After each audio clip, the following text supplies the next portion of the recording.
देखो जो last class थी, अभी सभी चुप हो जाओ। देखो जो लास्ट क्लास थी उसमें हमने cellular oncogenes, viral oncogenes, proto oncogenes, oncogenes में कन्वर्ट कैसे होते हैं, ठीक है, उसके सब के बारे में पढ़ा था। आपकी कुछ ऑन्कोजीन्स के केस में पॉइंट म्यूटेशन ही आपके प्रोटो ऑन्कोजीन को ऑन्कोजीन में कन्वर्ट कर देती है। कहीं पे किसकी रिक्वायरमेंट होती है, ट्रांसलोकेशन की रिक्वायरमेंट होती है, और कहीं पे आपका वायरस कैरी करके लेके आता है ऑन्कोजीन को, ठीक है। तो वो सब बेसिक इंट्रोडक्शन था कि बनते कैसे हैं, ठीक है। अभी वो ऑन्कोजीन बनने से होता क्या है एक्चुअली सेल के अंदर, कैसे सेल का जो सिग्नलिंग पाथवे है वो चेंज हो जाता है कि वो एक नॉर्मल ग्रोथ से एबनॉर्मल ग्रोथ करने लग जाती है, ठीक है, नियोप्लास्टिक ग्रोथ करने लग जाती है, ठीक है। कैंसरस ग्रोथ, जो आपकी कैंसरस ग्रोथ होती है उसको नियोप्लास्टिक ग्रोथ बोलते हैं, ठीक है। यहाँ पे मैंने एक पाथवे बनाया हुआ है आपका, ठीक है। ये आपका कोई ग्रोथ रिसेप्टर है,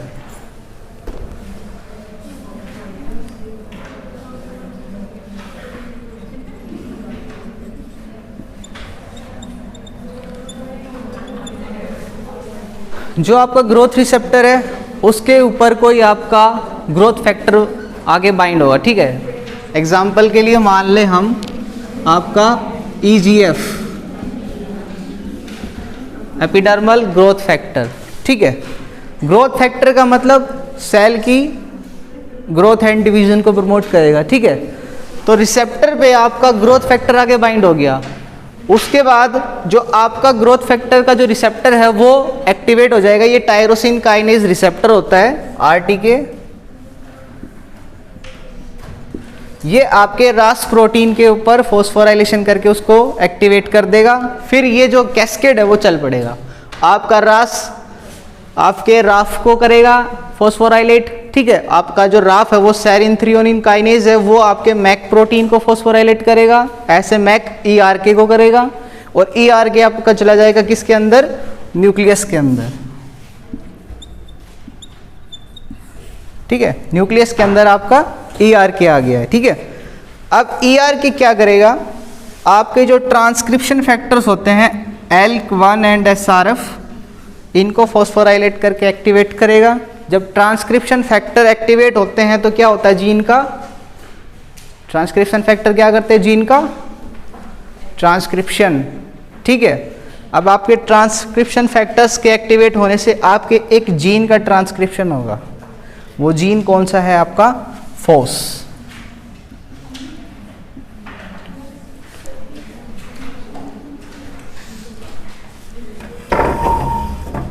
आपके फोस जीन का ट्रांसक्रिप्शन हुआ, उसका फोस जीन के ट्रांसक्रिप्शन से क्या बना, फोस का mRNA।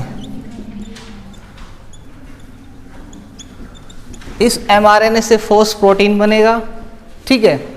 अब फोस प्रोटीन तक की स्टोरी आपको क्लियर है कि ग्रोथ फैक्टर के आने से क्या हुआ, आपका कौन से जीन का ट्रांसक्रिप्शन स्टार्ट हो गया, फोस जीन का ट्रांसक्रिप्शन स्टार्ट हो गया, और आपका फोस का mRNA बना, फोस का प्रोटीन बना, ठीक है। अब फोस क्या है, फोस आपका एक अनदर ट्रांसक्रिप्शन फैक्टर है, क्योंकि ट्रांसक्रिप्शन फैक्टर भी प्रोटीन्स होते हैं, तो वो भी ट्रांसक्रिप्शन और ट्रांसलेशन से ही बनते हैं ट्रांसक्रिप्शन फैक्टर्स। तो इस वाले ट्रांसक्रिप्शन फैक्टर ALK1 और SRF ने कौन सा एक अनदर ट्रांसक्रिप्शन फैक्टर को ट्रांसलेट किया, ट्रांसक्राइब करके ट्रांसलेट किया, किसको, फोस प्रोटीन को, ठीक है। वो फोस जो प्रोटीन है वो आपका also act as a transcription factor which combined with its partner Jun, ठीक है।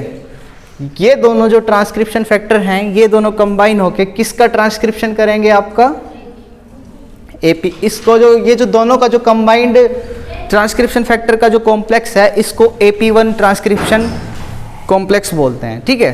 तो आपका दोनों के कॉम्बिनेशन से क्या प्रिपेयर हो गया, आपका AP1 ट्रांसक्रिप्शन कॉम्प्लेक्स, ठीक है।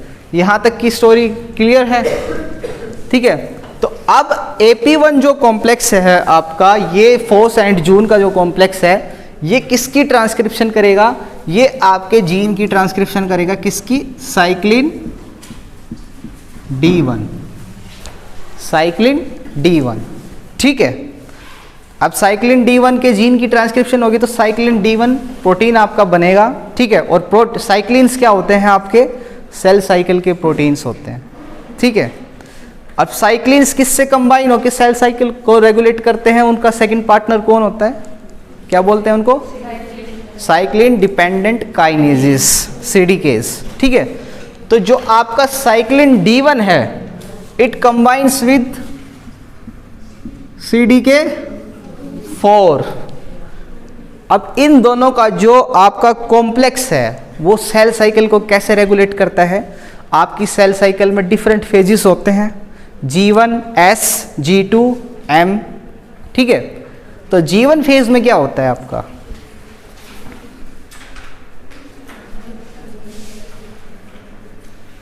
G1 फेज में मेनली सेल का क्या होता है,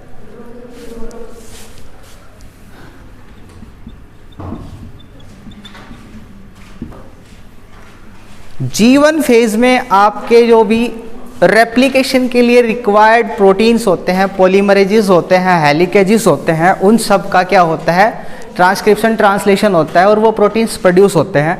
और इसी फेज के अंदर आपकी सेल डिसाइड करती है कि उसे नेक्स्ट डिवीजन करना है कि नहीं करना। अगर उसे डिवीजन नेक्स्ट करना है तो it will goes to S phase. ठीक है, तो ये रेस्ट्रिक्शन पॉइंट है आपके सेल डिवीजन का। ठीक है, तो ये जो साइक्लिन D1 है और CDK4 है ना, इस रेस्ट्रिक्शन पॉइंट को क्लियर कराने में हेल्प करता है। ठीक है, इस कॉम्प्लेक्स की वजह से सेल आपकी जो प्रमोट हो जाती है G1 से S फेज में डिवीजन के लिए। ठीक है, अब स्टोरी यहां से स्टार्ट होती है, जैसे आपका ये नॉर्मल ग्रोथ फैक्टर है, बाइंड हो गया, ठीक है, लेकिन आपका ऐसा इस जो EGF है, एपिडर्मल ग्रोथ फैक्टर है, इसके अंदर कोई म्यूटेशन हो जाए और ये इस रिसेप्टर से ऑलवेज बाइंड ही रहे, तो रिसेप्टर आपका ऑलवेज एक्टिवेट रहेगा, ऑलवेज आपका फॉस्फोराइलेशन करता रहेगा और ये पाथवे चलता रहेगा और ये आपके हमेशा बनते रहेंगे। तो सेल जब भी डिवीजन कंप्लीट करेगी वो डायरेक्ट एस फेज में चली जाएगी, फिर एस फेज में चली जाएगी, एस फेज में चली जाएगी। तो वो रेस्ट्रिक्शन पॉइंट था G1 से लेके एस तक का, वो डिस्टर्ब हो गया है। अब सेल किस फेज में आ गई है आपकी, मल्टीपल डिविजन्स करे जा रही से। ठीक है, और अपने उसको नंबर्स को इंक्रीज करे जा रही है। ठीक है, तो ये ओंकोजीन ने क्या करवाया, इसने आपका क्या प्रमोट किया, सेल का प्रोलिफरेशन। ठीक है, इस पाथवे में क्या प्रमोट हो रहा है आपका, सेल का प्रोलिफरेशन हो रहा है। ठीक है, अदर ओंकोजीन्स वो क्या करते हैं, उनका मैकेनिज्म क्या है कि वो सेल के डिफरेंशिएशन को भी ब्लॉक कर सकते हैं। ठीक है, और आपके जो सेल की जो नेचुरल डेथ होती है उसको अपोप्टोसिस बोलते हैं, उसको भी इनहिबिट करवा सकते हैं। ठीक है, तो आपका जो ट्यूमर की सेल है वो इन 3 तरीकों से बन सकती है। आपका उसमें हाई प्रोलिफरेशन हो, ठीक है, उसमें डिफरेंशिएशन ना हो और कुछ वो डिफरेंट टाइप की सेल्स में डिफरेंशिएट हो जाए।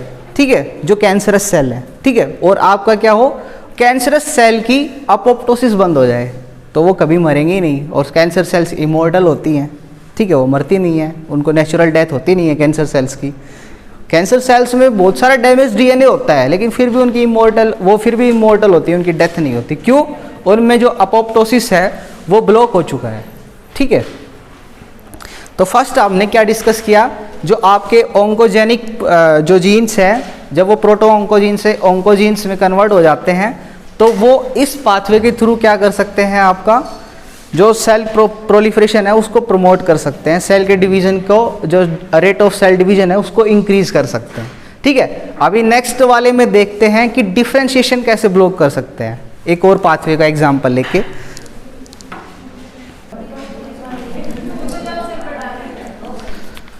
तो जो नेक्स्ट है आपका इनहिबिशन ऑफ डिफरेंशिएशन। ठीक है, पहले प्रोलिफरेशन का केस लिया, अभी डिफरेंशिएशन का केस लेते हैं। ठीक है, 2 कैंसर लिखे हुए हैं ऊपर आपका, इरिथ्रोल्यूकेमिया, ह्यूमन एक्यूट प्रोमाइलोसिटिक ल्यूकेमिया। ठीक है, दोनों आपके ब्लड डिसऑर्डर्स हैं। ठीक है, तो देखो जो आपका जो ब्लड सेल्स का फॉर्मेशन होता है, तो आपकी जो 2 लाइंस होती है, माइलॉइड लाइंस और लिम्फोइड लाइंस। ठीक है, वो उसमें इम्यूनोलॉजी में पढ़ोगे। ठीक है, तो आपकी जो पहले प्रोजिनेटर सेल्स होती हैं, जो ब्लड की प्रोजिनेटर सेल्स होती हैं, जो आपकी बोन मैरो के अंदर होती है उनसे आपकी ब्लड सेल्स का फॉर्मेशन होता है, ठीक है। तो ये आपकी प्रोजेनेटर सेल है, उससे माइलोब्लास्ट बनी, ठीक है, और माइलोब्लास्ट से आपकी क्या बनी, प्रो माइलोब्लास्ट, और उससे डिफरेंशिएशन होके आपकी जो WBC है वो बनती है, ठीक है। तो आपकी जो ये प्रोमाइलोसाइट, जो आपकी ये वाली स्टेज है प्रोमाइलोसाइट वाली स्टेज, यहाँ से डिफरेंशिएशन होके बनती हैं आपकी ग्रेनुलोसाइट्स। ग्रेनुलोसाइट्स में कौन कौन आती हैं? हाँ, इसिनोफिल, बेसोफिल और आपकी न्यूट्रोफिल्स, ठीक है। तो आपका न्यूट्रोफिल्स का फॉर्मेशन प्रोमाइलोसाइट से होता है, लेकिन इस वाले स्टेज के ऊपर आपको एक फैक्टर की रिक्वायरमेंट पड़ती है, ठीक है। वो फैक्टर्स आपके होते हैं आयोडीन, ठीक है, सॉरी आपका थायराइड हार्मोन एंड आपका रेटिनोइक एसिड, ठीक है। रेटिनोइक, जो आपका रेटिनोइक एसिड है वो विटामिन ए का डेरिवेटिव है, ठीक है। तो जो आपका PML है ये आपका रिसेप्टर होता है सेल्स के ऊपर जो थायराइड हार्मोन के लिए होता है, ठीक है। और जो आपका RAR अल्फा है ये रिसेप्टर किसके लिए होता है, रेटिनोइक एसिड के लिए, ठीक है। तो ये जो रिसेप्टर के जीन्स हैं ये यहाँ पे प्रोटो ऑन्कोजीन्स हैं। अगर ये रिसेप्टर्स के जीन प्रोटो ऑन्कोजीन्स से ऑन्कोजीन्स में कन्वर्ट हो जाएं बाय म्यूटेशन, तो ये क्या करेंगे, इनके ऊपर अगर यहाँ पे रेटिनोइक एसिड आएगा और यहाँ पे अगर आपका जो थायराइड आया तो ये उसको रिकॉग्नाइज ही नहीं करेंगे, और डिफरेंशिएशन के लिए इन दोनों मॉलिक्यूल्स की रिक्वायरमेंट है, ठीक है। जो आपका डिफरेंशिएशन है प्रोमाइलोसाइट टू आपका ग्रेनुलोसाइट, उसमें इन दोनों जो फैक्टर्स हैं उनकी रिक्वायरमेंट पड़ती है डिफरेंशिएशन के लिए। अब इनके रिसेप्टर्स में अगर म्यूटेशन हो जाए तो ये रिसेप्टर्स वर्क ही नहीं करेंगे, इन फैक्टर्स को रिकॉग्नाइज नहीं करेंगे और डिफरेंशिएशन की प्रोसेस आगे कंप्लीट नहीं होगी।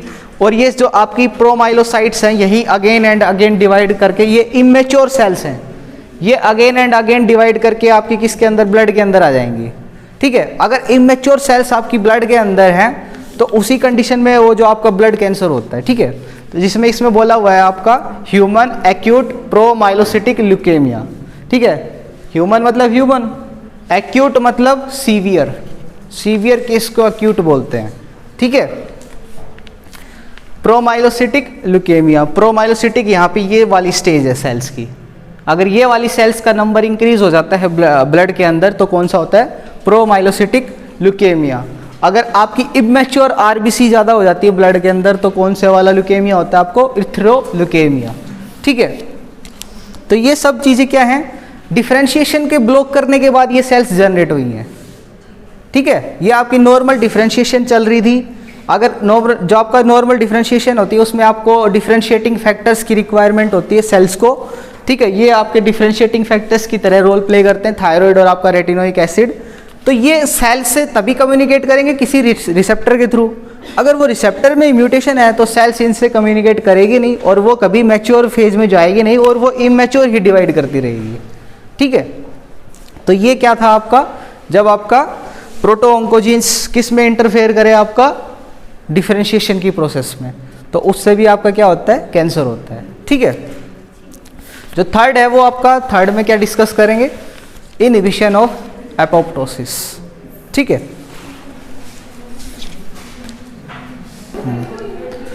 ठीक है, अभी जो थर्ड वाला है उसमें क्या है, इनहिबिशन ऑफ एपोप्टोसिस, ठीक है। डायग्राम में देखो एपोप्टोसिस क्या होती है, नेचुरल सेल डेथ होती है, ठीक है।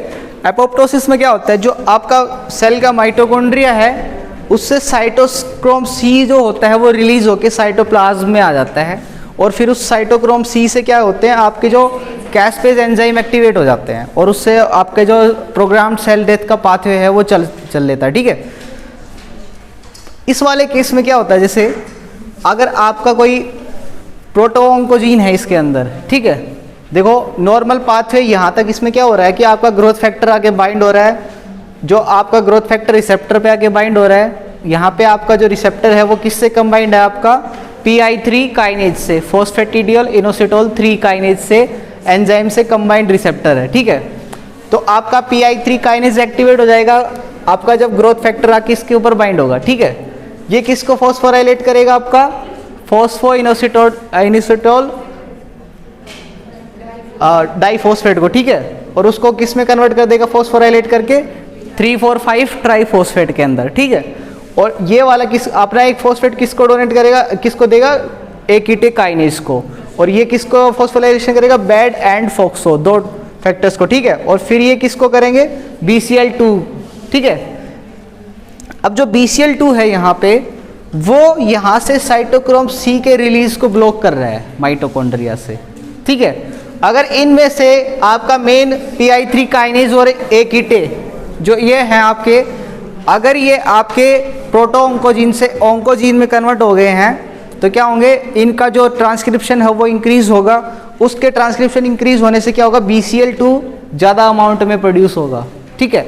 अब BCL2 ज़्यादा अमाउंट में प्रोड्यूस हो रहा है तो वो क्या करेगा, कभी साइटोक्रोम C को कैंसर सेल के माइटोकॉन्ड्रिया से रिलीज नहीं होने देगा और कैंसर सेल में कभी भी अपोप्टोसिस स्टार्ट ही नहीं होगा, ठीक है। इसलिए वो कंटिन्यूसली डिवाइड करती रहेगी, उसकी कभी डेथ नहीं होगी, ठीक है। जो तो थर्ड वाला था उसमें क्या देखा, इनहिबिशन ऑफ अपोप्टोसिस, ठीक है। ये 3 तरीके से ऑन्कोजीन्स हैं वो कैंसर सेल के डिवीजन और उनके सर्वाइवल को प्रमोट करते हैं, ठीक है। इसके बाद नेक्स्ट क्लास में हम पढ़ेंगे ट्यूमर सप्रेसर जीन्स, उनका क्या रोल होता है, ठीक है।